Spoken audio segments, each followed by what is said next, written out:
সুপ্রিয় দর্শক মন্ডলী, আজকে আমাদের আলোচনার বিষয় হচ্ছে দর্শন এবং দার্শনিকতা কি।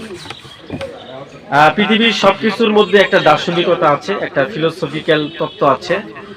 আর দর্শন হচ্ছে দেখা, পিছনের দেখা, কার্যকারণের সূত্রকে দেখা, অদেখাকে দেখা।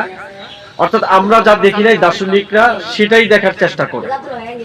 দার্শনিকরা সবসময় তৃতীয় চোখ দিয়ে এই বিশ্ব ব্রহ্মাণ্ডকে দেখার চেষ্টা করে। এরা উন্মুক্ত পৃথিবীকে দেখতে চান, খুঁটিয়ে খুঁটিয়ে দেখতে চান, বিচার বিশ্লেষণ করে দেখতে চান, গবেষণা করে দেখতে চান এবং পর্যবেক্ষণ করে দেখতে চান। তারা প্রশ্ন ছাড়া কোনো কিছুকে মেনে নিতে চান না। তো বিষয় হলো যে আপনি যে এই যে দার্শনিকদেরকে এত খাটো করে দেখলেন, এই দেখাটা কি আপনি সঠিক দেখলেন?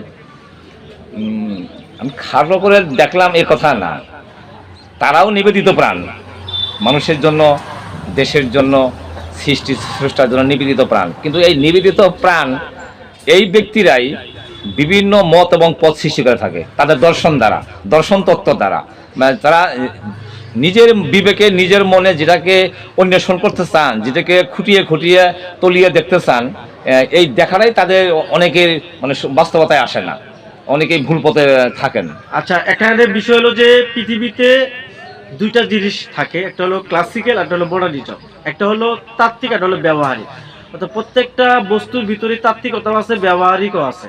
তো দার্শনিকদের মধ্যে আবার তাত্ত্বিকতা আছে, আবার দার্শনিকদের মধ্যে আবার ব্যবহারিক ব্যবহৃত আছে। আছে। তো এই তাত্ত্বিকতা এবং ব্যবহারের মধ্য দিয়ে কিন্তু দার্শনিকতাটা তৈরি হয়।